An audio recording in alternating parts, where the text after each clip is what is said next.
My name is Joseph Spencer. From May 1970 to October 1997, I served the United States government as a top secret operative, but not in a category that is commonly known or understood. I was known as a man in black.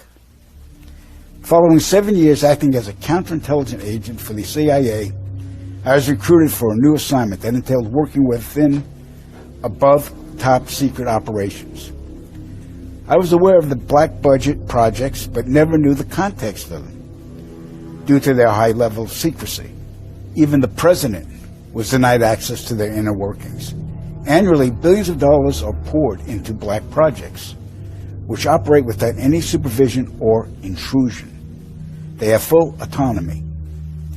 The operations deal primarily with advancing military technologies, most of which have been reverse engineered from recovered alien spacecrafts that had either crashed or were shot down by our military.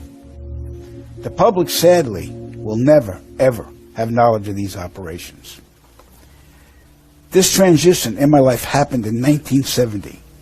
The senior black project director was William T. Latham, who had worked under CIA Executive Director Richard Schlesinger. Latham stated that I was the perfect candidate for my new position. I was a foster child, and I had no connections to existing relatives. I had no friends or social life. It was easy for them to erase my past and provide me with a new identity. I gave myself to them as a priest would to his God. But first, my mind had to be erased. I was injected with various forms of mind-altering drugs, LSD, heroin, mescaline, morphine, sodium pentothal, and more. Drug-induced hypnosis followed with antegrade and retrograde amnesia.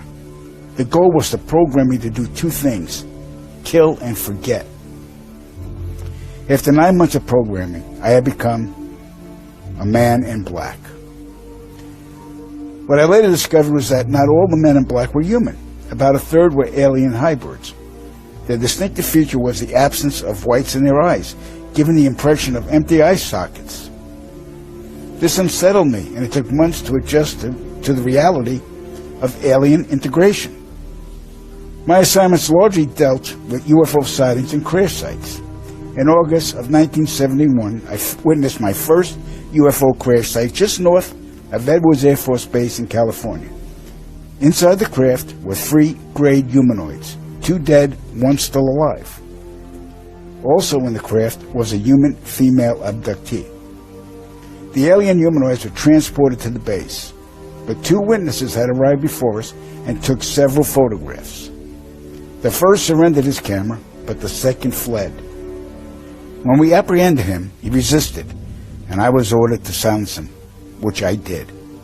The killing of witnesses was executed with a wand that acted very much like today's taser, but the voltage from the wand would cause immediate cardiac arrest, and the victim's death would be attributed to natural causes. We silenced countless victims, not only men, but women of all ages and even teenagers. The following day, after each kill, our memories were reset, so we would have no recollection of the murders. A good majority of the victims were ufologists and whistleblowers. Among the ufologists I personally silenced were Paul William Cooper, Milton Vigay, Claude Monroe, Anthony Vargas, and noted documentarian Samantha Willis. When my wand malfunctioned with Samantha, I resorted to strangulation. She fought for her life for almost 2 minutes. In recalling this act, I stared into her pleading eyes for the entire duration with absolutely no remorse, guilt, or feelings. That was how effective the mind conditioning was. And it's her face that haunts my dreams more than anyone's to this day. So they stuffed out a documentarian? Yep. Well, that's not good to hear. Yeah. All right, we're going to move on. In 1954, Dwight Eisenhower signed what's known as the Granada Treaty with the alien gray race. In exchange for shared alien technologies, The Greys were allowed to abduct a number of humans annually for medical examination. The Greys also demanded anonymity from the public. A short time later, human technology took a giant leap forward with circuit chips, fiber optics, and lasers. The grounded treaty is still active today, but the number of human abductions has increased, despite objections from the world governments. Now, the really interesting part. Every year, at least 8 million children go missing in the world. I can attest that 1/3 of them are abducted by government operatives and transported to any one of the 1,477 underground military installations on the planet. What if I told you that these migrants are being allowed in without being vaccinated and are being bused to what we call DUMBs, deep underground military bases, never to be seen again? Would you believe me? Then imprisoned for the remainder of their lives. The children are subjected to biological and genetic experiments, dissections, and mutilations performed not by human scientists, but an alien gray species. During my stay at the Vanguard Underground Base north of Phoenix, Arizona, I witnessed many of these procedures. Because there was no form of anesthesia administered to the young patients, the halls reverberated with the screams of tortured children from morning to night. The ones that perished were incinerated in the installation's crematoriums. My point of contact at this base was Lieutenant Colonel Charles T. Leninger, and he was a human-alien hybrid. And get ready for this.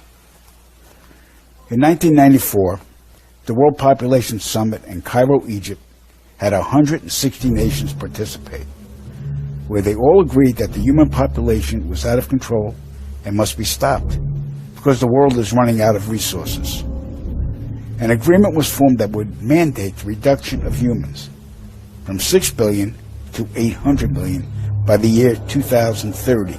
This meant finding a method or methods to wipe out nearly 95% of the population. Solutions were discovered, investigated, tested, then created, and have been in full force since. The procedures have been inflicted onto the human race are as follows. 1. Toxic levels of chemically enhanced fluoride have been secretly added to our drinking water over the last 20 years in every city and community on the planet. I personally oversaw the delivery of fluoride barrels to Denver, Chicago, Tampa, and Minneapolis water departments. The adverse effects of fluoride poisoning to the human body are numerous and debilitating. The effects to children is damage to their neurological development, among other serious ailments. 2. Man-made viruses and diseases. The AIDS virus, which was a designer byproduct of the American Disease Institute, was distributed through vaccines to the public in 1980. Instituted as a preliminary population control tactic, the results were successful and led to more lab-produced viruses that have since been unleashed onto the public. Among those is the development of a mutated version of the common flu to replicate the 1918 influenza pandemic that killed 40 million people. 3. Killing us from the air with neurotoxins, barium chloride, cancer microbes, and viruses by way of chemtrails, released into the skies daily over all inhabited regions by military aircrafts. The effects of these toxins are severe and over time lethal, causing respiratory ailments, cancer, damage to the immune systems, and sterilization in men. Since the chemtrail plan was implemented, sperm count in men has dropped nearly 50%. If this isn't reversed soon, the human race will face early extinction. Now the grand finale. This is some scary shit. In March 1997, an event known as the Phoenix Lights became the most infamous UFO sighting in history. A mile-wide vessel, clearly not man-made, flew slowly and silently over the state of Arizona and was witnessed by 10,000 people, including the governor of Arizona. To date, there has been no reasonable explanation. But for every witness interviewed, the craft was as real as anything they'd ever seen. Their lives were transformed. They now believe that we truly are not alone. However, there is another truth, for I know what they really saw. In 1986, while stationed at an underground installation near Boulder, Colorado, I was introduced to Project Skybeam by Lieutenant General Andrew Garris. I was then led down a corridor and into a large hangar, where a stealth bomber hovered only 20 feet above me. I stood there confused. Then Garris looked over at me and smiled, then asked if I was certain of what I was seeing. I replied, of course. What else could it be? I was then shocked to find out that this wasn't a real craft. It was a projected hologram. Since the early 1950s, scientists have been developing holographic technology, and over the years improved it to a state that we can only imagine. As I stood there staring at the bomber, which looked so absolutely real and solid that I could reach up and touch it, I contemplated the possibilities. What if this projection was 1,000 feet up in the sky? How would anyone know that that was an illusion? The Phoenix Lights craft, witnessed by 10,000 people, was the first grand-scale skybeam test upon the public. It succeeded beyond expectations. In October 1938, Orson Welles unleashed his War of the Worlds radio broadcast to the American public. It was so realistically portrayed, vast portions of the population went into panic. Terrified citizens scrambled to evacuate their cities in droves. America had been easily tricked by very simple means. To amplify this response, those who are truly in power of not only our country, but all the countries on the planet, and who are the true purveyors of the depopulation process, have formulated the final stage of their sinister plan.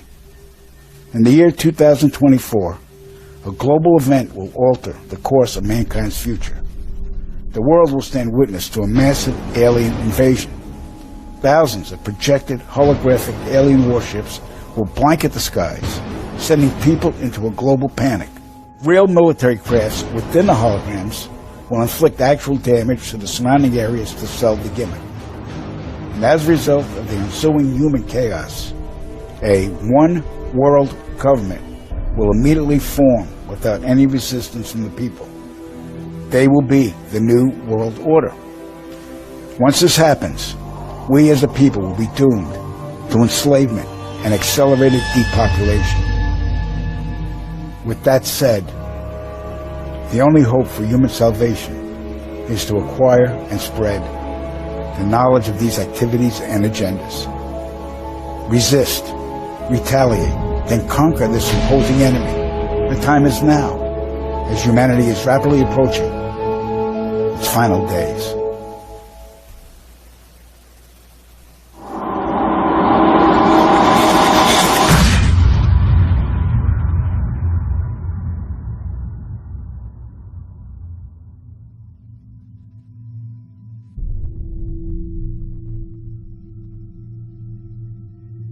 The knowledge of what's coming is taking its toll on me.